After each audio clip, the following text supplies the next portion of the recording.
তোমালোকে গণেশ ভগৱানৰ পূজা সকলোৱে কৰা ম্যাক্সিমামে কৰা নহয় তেওঁৰ ভাতৃৰ পূজা ইমান নহয় কি নাম না বিৰাট এক্সপাৰ্ট মাইথোলজি ভগৱান কাৰ্তিকেৰ পূজা দক্ষিণ ভাৰতত অলপ হয় তাৰ আগতো এটা কাহিনী আছে কিন্তু গণেশৰ পূজা আটাইতকৈ বেছি হয় তাৰ কাৰণ অন্য এটা থাকিব পাৰে কিন্তু গণেশ ভগৱান গণেশৰ আটাইতকৈ বৃহৎ যিটো শক্তি সেইটো কি জানানে ভগৱান গণেশৰ বাবে শিৱ আৰু পাৰ্বতীয়ে তেওঁৰ পৃথিৱী यही है मेरी दुनिया এয়াই মোৰ পৃথিৱী এওঁলোকতকৈ শ্ৰেষ্ঠ নাই অৰ্থাৎ পিতৃ মাতৃ ভক্তি গণেশৰ যিমান বেছি কাৰ্তিকৰো আছে কিন্তু কাৰ্তিকে হয়তো সেই বিষয়টো তেনেভাৱে ল'ব পৰা নাই কাহিনীটো জানা তথাপিও ৰিপিট কৰি দিছোঁ এবাৰ ভগৱান নাৰদ অলপমান গণ্ডগোলীয়া মানুহ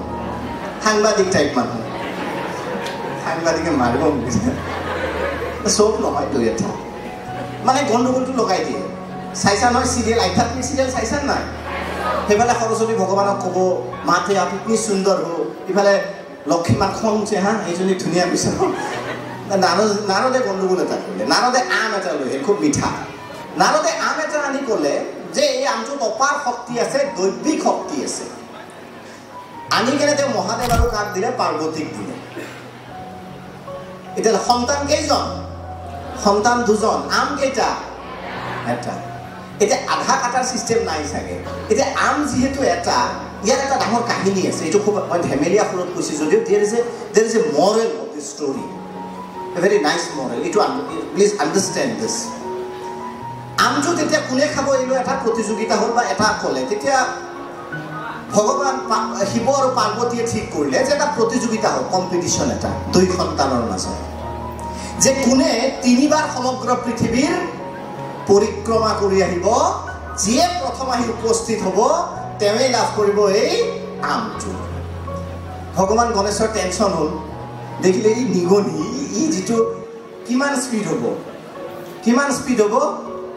200 মিটাৰ পাৰ আৱাৰ 200 মিটাৰতকৈ বেছি যাব নোৱাৰে কাৰ্তিকেৰ ফূৰ্তি হ'ল ময়ূৰ আছে আৰু ময়ূৰটো ভগৱানৰ ময়ূৰ আৰু বেছি পাৱাৰফুল হ'ব স্পীডটো মানে বুলেট ট্ৰেইনতকৈ বেছি হ'ব জাপানৰ গতিকে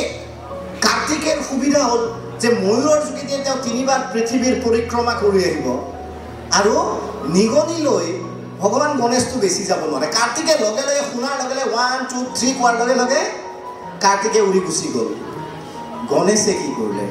ভগৱানে কি কৰিলে পিতৃ মাতৃ এইফালে মাক সেইফালে আছে পাৰ্বতী মাতিলে মা পাৰ্বতীক মাতি গ'লে মা বহাচোন বহা এইবোৰে কৈলাশত পিতৃ মাতৃক একেলগে বহুৱাই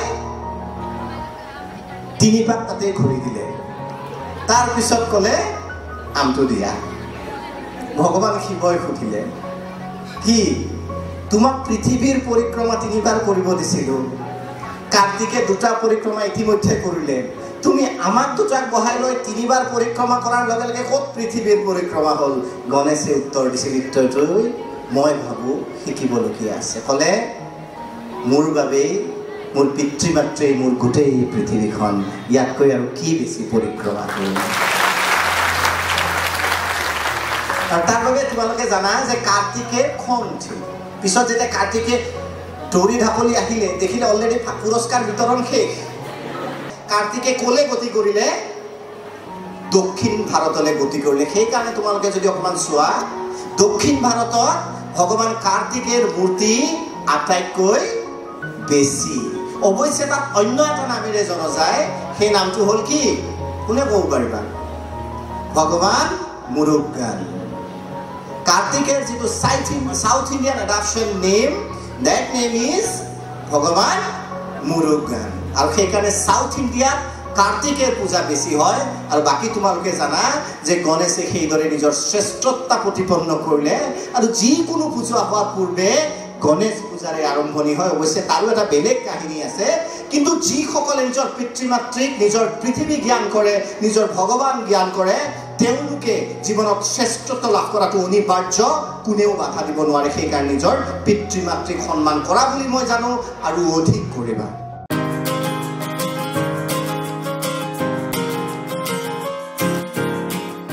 দীপক শৰ্মাৰ ভিডিঅ'সমূহ নিয়মিত ৰূপে পাবলৈ